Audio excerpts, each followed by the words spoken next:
Ini bagaimana malaikat berjumpa dengan gembala dan kemuliaan Tuhan memenuhi mereka.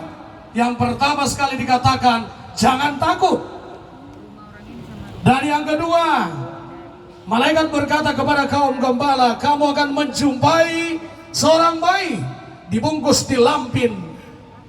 Dan yang ketiga, marilah kita ke Betlehem. Saudara-saudara, di awal ini saya harus sampaikan bahwa ternyata Natal adalah mengalami perjumpaan dengan Kristus di kandang domba. Bahwa Natal juga adalah para gembala yang telah menjadi saksi pertama menunjukkan kebenaran kelahiran bahwa Yesus lahir di kandang domba. Saudara-saudara yang terkasih, ada beberapa pesan dari Natal ini yang akan saya coba layankan kepada kita semua. Yang pertama, jangan pernah menjadi apa yang dikatakan orang lain kepada Anda.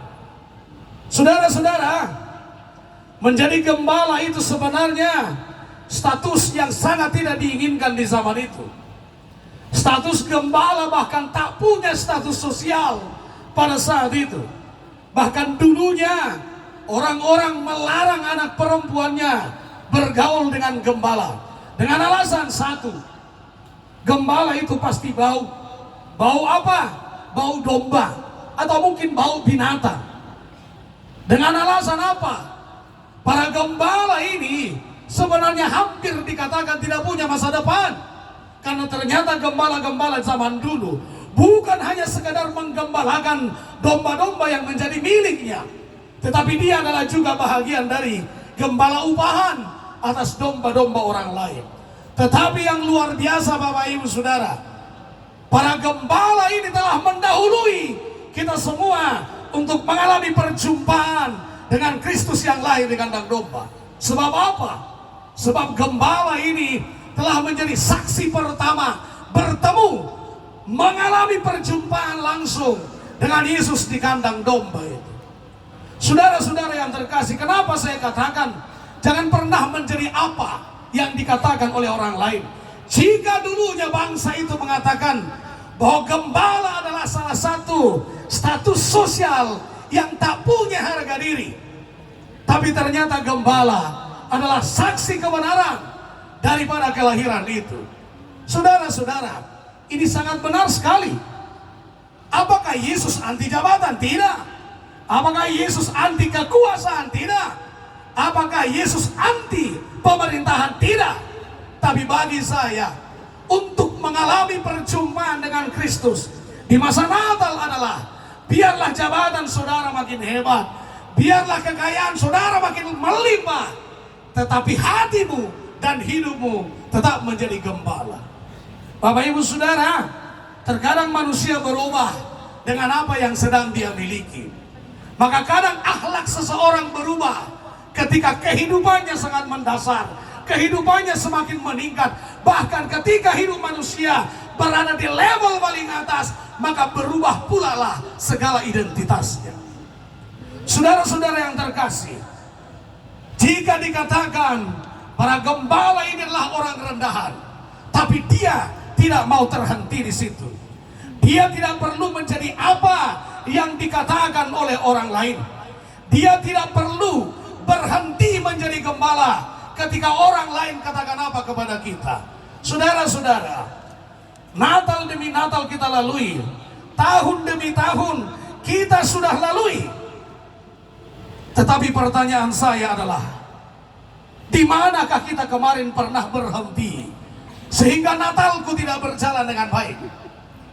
Di manakah saya pernah berhenti sehingga Natalku tak berjumpa dengan Yesus?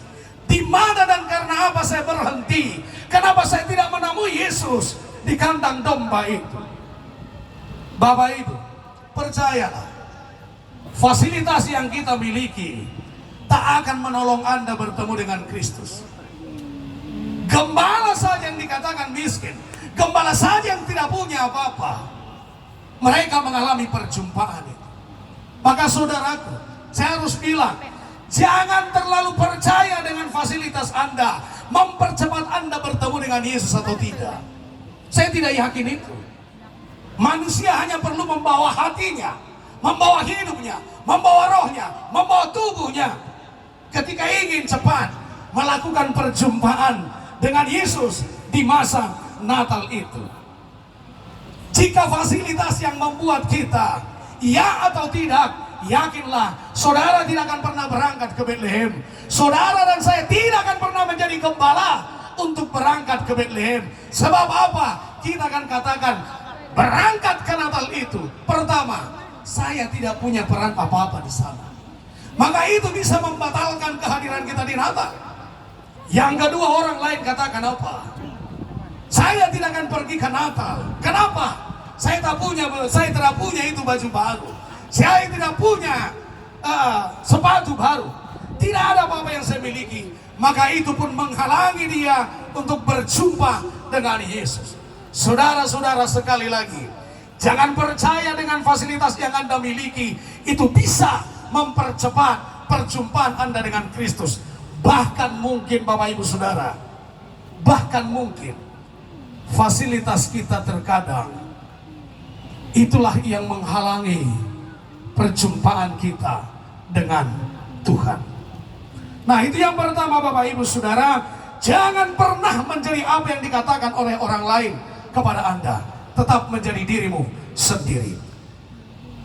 Dan yang kedua, jangan pernah terganggu seperti Herodes. Tetaplah sebagai Maria, tetaplah sebagai Yusuf, dan tetaplah sebagai Yesus. Saudara-saudara, Herodes yang dianggap penguasa saat itu terganggu sebab apa? Dia dengar kabar ada raja yang baru.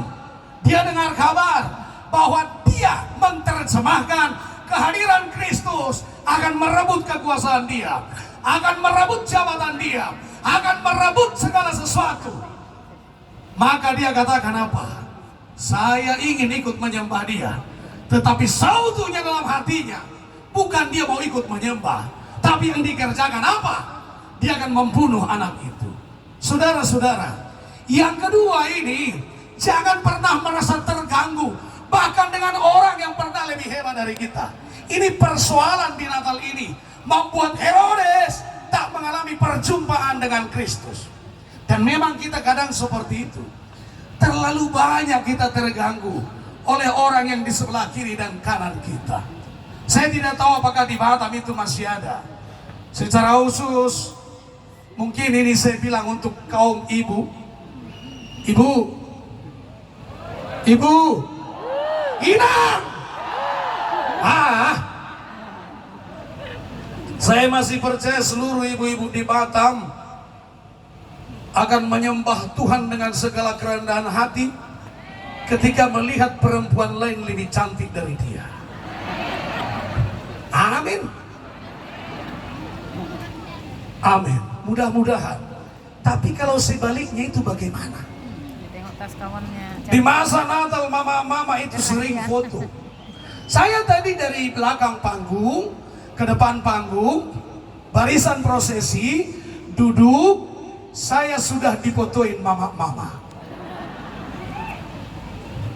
I love you. Tapi yang saya khawatir nanti di rumah, ketika mama-mama ini berfoto, dia tanya itu suami, Pak Ucok, siapalah kan yang lebih cantik dari semua ini? Awak jujur malapetaka, tidak jujur berdusta. Tapi sejujurnya saya mau katakan, jangan pernah memiliki mental Herodes di Natal ini. Kau terganggu dengan orang yang lebih hebat, kau terganggu dengan orang yang lebih kaya. Tidak perlu. Tetapi sebaliknya apa? Kita tetap diri kita sendiri. Dan Herodes ini luar biasa. Perasaan terganggunya bagi saya itu menjadi pemahaman kita juga. Saat kapan Natal itu mengganggu kita seolah-olah, maka kembali perjumpaan kepada Kristus akhirnya menjadi tidak ada. Lihat bagaimana Maria, ibu bapa. Menjadi Maria tidak gampang, sangat tidak gampang. Kalau hukum adat di segala suku yang kita miliki itu hebat, hukum adat Yahudi lebih hebat. Ketika orang yang hamil di luar nikah, tak ada sedikit pun yang membanggakan di sana. Tapi Maria telah mengalami itu. Mana ada orang Batak misalnya, ada anak gadis kita tiba-tiba melapor, "Pak, oh, aku hamil, Pak. Pendikali buruku ini." Dus. Yang ada, Pak? Tapi apa? Dia tidak perlu berhenti menjadi Maria. Bahkan apa yang dikatakan? Jadilah padaku seperti yang kau katakan. Dia tidak perlu berhenti menjadi Maria. Bahkan ketika dia dicibir orang, Yusuf apalagi? Yusuf apa mungkin dalam bahasa kita sekarang? Yusuf apa? Kau masih mau sama Maria? Kau masih mau dengan dia? Kau belum menikah dengan dia, tapi dia sudah hamil. Memang Yusuf sempat pikir apa? Dia akan ceraikan itu diam-diam. Tapi kembali roh Tuhan katakan apa? Jangan ragu untuk mengambilnya menjadi istrimu. Sebab apa yang dia kandung adalah daripada Roh Kudus. Ibu bapak, mohon cerita ini jangan hanya terlewat begitu saja. Andaikan ini terjadi di zaman ini, maka mungkin dialognya seperti ini. Dek Maria, abang gak nyangka kamu tega main belakang. Gak pernah aja kau apa-apain. Gitu kau. Jangan-jangan kemarin kau jumpa dengan mantanmu. Gak ada mantanku, bang.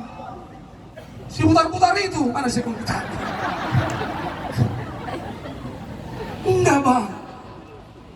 Lalu Yusuf katakan apa? Saya tak mau barang second. Tapi Yusuf tak mau berhenti menjadi Yusuf. Ibu bapak, jangan pernah berhenti dengan segala kebaikan yang Anda miliki untuk merayakan sukacita Natal ini. Jangan pernah berhenti. Bapak-bapak, bapak nggak usah berhenti jadi bapak-bapak yang hebat. Kalau istrimu terlambat kasih kopi, kamu senyum aja. Kok terlambat, Ma? Bisa? Bahkan ketika sayur yang dimasak oleh ibu-ibu itu lupa kasih garam, bapak tidak perlu berhenti menjadi bapak yang hebat. Maka panggillah istrimu, sayang. Oh, Ci. Kenapa? Garamnya kurang. Tapi bapak-bapak yang ingin berhenti jadi bapak-bapak, apa dia kata? Naduti lo utuh-utuh. Mami kiriho ibu nangis. Jangan pernah berhenti menjadi bapak yang baik. Bahkan ketika anak-anakmu bandel, ketika anak-anakmu sekarang dalam masa peralihan seolah-olah dia nakal dan jahat, jangan berhenti menjadi bapak yang hebat. Berdoalah, Tuhan yang ada di Natal akan menjadi berpihak dalam hidup saudara. Maka bapak-bapak yang melihat anaknya nakal, katakan demikian, anakku, ini sudah Natal kesekian. Kenapa setiap liturgi profesi yang kau perankan selalu jadi preman? Betul pula hidup kau kayak gitu. Anakku, berubahlah. Anakku Hasya, bertobatlah. Tapi kalau bapak-bapak berhenti menjadi bapak melihat anak yang nakal, dia bisa bilang itu sama istri, hei mau cok, oh, jelek nih suruh bayo. Nanti ditanya anakmu itu, Pak, malu kau? Hei bos, kenapa kau bandel? Tenang aja Mang Pendeta. Iya, kenapa kau bandel? Tenang aja Mang Pendeta. Kenapa? Saya sedang mengingatkan bapak saya waktu seumuran dengan saya. Kenapa rupanya? Juga di mana sana? Di mana Sonika? Jangan berhenti. Dan saya harus bilang juga, Ibu-ibu, jangan pernah berhenti menjadi ibu yang baik ya. Melihat suamimu yang menurutmu jauh dari sempurna, jangan berhenti menjadi ibu. Jangan berhenti menjadi istri.